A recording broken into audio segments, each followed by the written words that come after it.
guys. Welcome to the roller coaster of story time. You're not going to be laughing at poop jokes.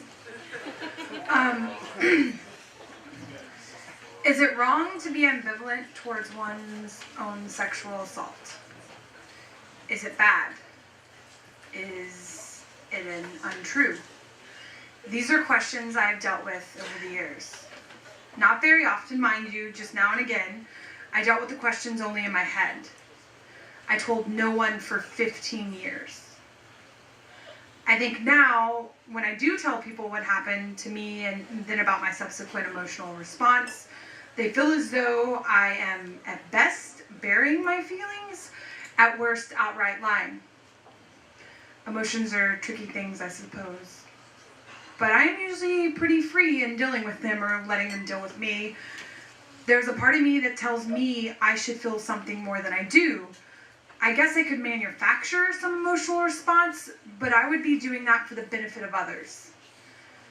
Not that it's the worst thing in the world, far from it. You see, one of the biggest reasons I didn't talk about it for so long was because I know so many women who have been sexually assaulted. I felt that bringing my story to the table, coupled with my attitude towards it, it would be insulting. I felt as if merely presenting my story would be received as an indictment of their story. Look at me, I went through it and I'm not crying like a big baby. Why can't you?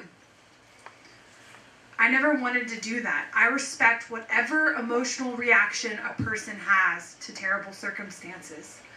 Mine just happened to be less intense. Perhaps the nature of mine is the key here. I wasn't physically hurt. I never felt like I was in danger.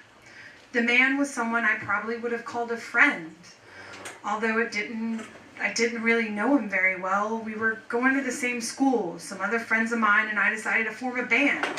And this man volunteered his time to record us in his home. He was a quiet guy, painfully shy. He was from South America, in the States, to learn more about the music industry. He, like most of us, was 19. Unlike most of us, he was very wealthy. His father was a politician, and he had a lot of recording equipment and a luxury apartment paid for by his father. After school, we would meet up at his apartment and record songs. After school, we'd meet up, we'd hang out, have parties. One night, several other students had come by, and of course, the party ensued. I had drank too many beers for sure. At 120 pounds, it is easy to have too many beers. Near the end of the evening, my bandmate told me he would give me a ride home. And seconds later, the host of the party gave me a drink, something that was native to his country. I don't really recall the name of the drink, nor do I the next few hours. There was one moment I do remember. I remember feeling as though I had to pee. Some part of my brain struggled for consciousness to take care of that. I opened my eyes, but that was about the only thing I could move. And there I saw this guy I knew, our producer, performing oral sex on me and masturbating. It was only a couple seconds. I tried to move, to stop him, but I couldn't do anything. I fell back into the blackness of sleep. I sometimes think it would have been better had I not woken up at all. What if I had woken the next morning, right, and seen my underwear down inside my jeans? I would have assumed like it was a late night piss break gone awry. I would have probably not noticed all the stains on the couch that were obviously semen. Instead, I sat there confused, not angry, not frightened, or sad, just confused. The only thing I was sure of was that I could tell no one. I fixed my underwear, grabbed my jacket, and I left. I left the band, I left school, I just left. I was afraid. I was afraid I would see him. I was afraid I would snap and kill him. I was afraid I wouldn't snap. That I would just pretend it never happened. Neither possibility sounded that great, to be honest. There is only one regret I have, and it's taking this course of action. I probably should have gone to the police. I rationalized my way out of the path in a couple of different ways. There was no way some rich South American kid was going to stand trial for anything, which is undeniably true. The other thing is, I truly didn't believe he would do it again. The latter rationalization was not mine to make, though. I realize that now. I would have never suspected he would have done anything like that until it happened to me either. It haunts me to probably think it did to someone else. The hardest part was that I had no idea how to talk about it. Not with my family, with whom I am extremely close, or my friends. There was no way to talk to a cop about that. How does one walk into a police station and say, hey, listen, I got pretty drunk last night, passed out, or may not have been drugged, but you know what? I woke up for a second and my producer had my dick in his mouth. How do you tell that to anyone? I imagine people's reactions, ranging from horror or sympathy to disbelief to accusing me of enjoying it. I hadn't enjoyed it. I don't remember feeling much of anything. But how would I explain an erection? Does a 19-year-old's erection need to be explained? Even in the midst of a drug-induced blackout.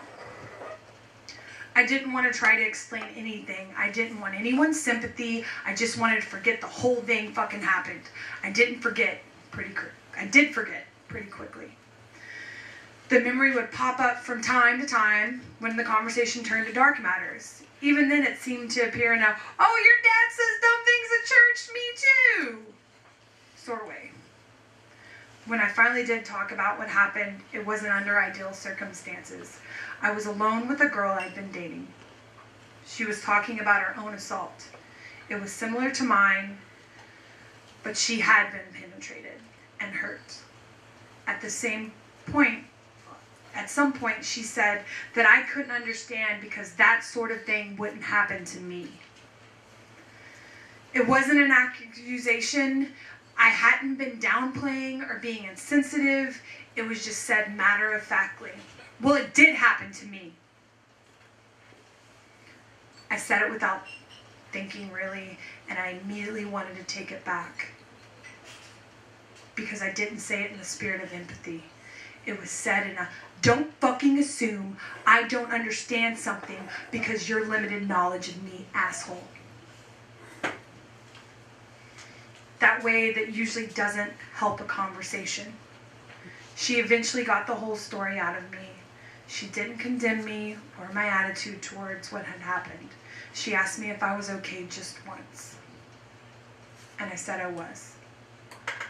There was no great emotional release in saying it out loud. I felt no different than I had before. I began to tell more people about it. Please don't think that I had found some courage to talk about it. It wasn't brave. I just felt bad that I hadn't told someone I didn't know very well, and maybe I shouldn't hide it from the people I love. It has been accepted how I would have hoped. Few people have accused me of subsuming emotions. They see how it's something that hasn't traumatized me, or at least they haven't said so to me. The one question that stands out to me is a friend asked if it affected my attitude towards gay people.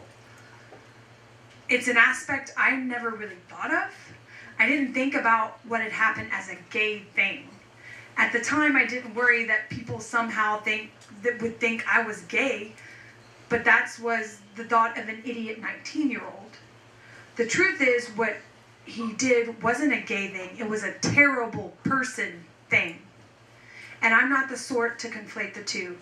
It made me understand that closeted gay people can do awful things due to social pressures, ranging from assaults to marrying Michelle Bachmann. I am not making excuses for him. I am just trying to understand what would make a person do what he did. And who knows? Maybe that's just the kind of person he is. Like how I'm the kind of person who can just let his own sexual assault slide. I don't know. Is that wrong? No.